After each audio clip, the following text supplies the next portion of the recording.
of Lent in many Christian traditions, and somehow this can present as a unique challenge for all of us.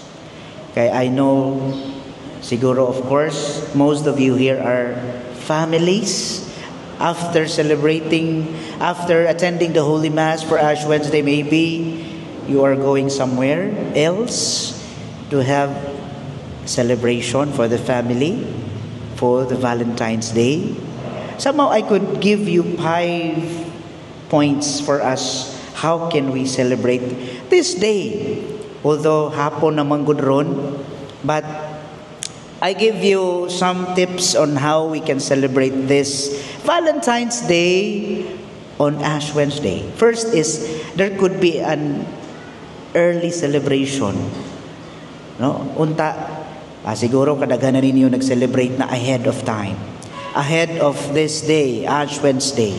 Para mas you can still enjoy your love. You can still share your love, especially the family.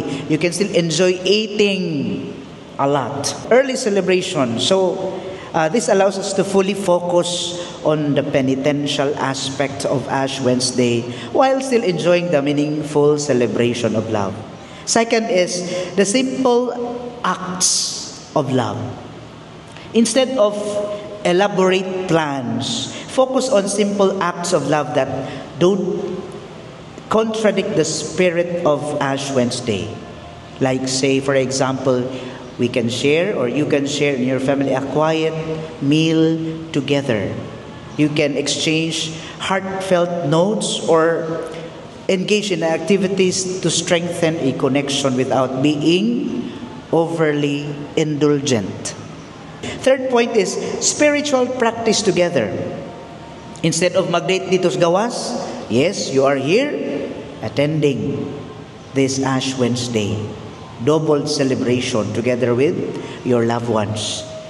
And also, a date for our Lord. And another point for us to ponder, mindful gift giving. If you opt for meaningful and mindful presents, consider gifts that align with Lenten spirit. Perhaps you can give a gift like a devotional book, or share a prayer journal, or spiritual experience that you are to share to somebody who is depressed or a people who needs care. Then you can share kung say mas makatabang kaniya.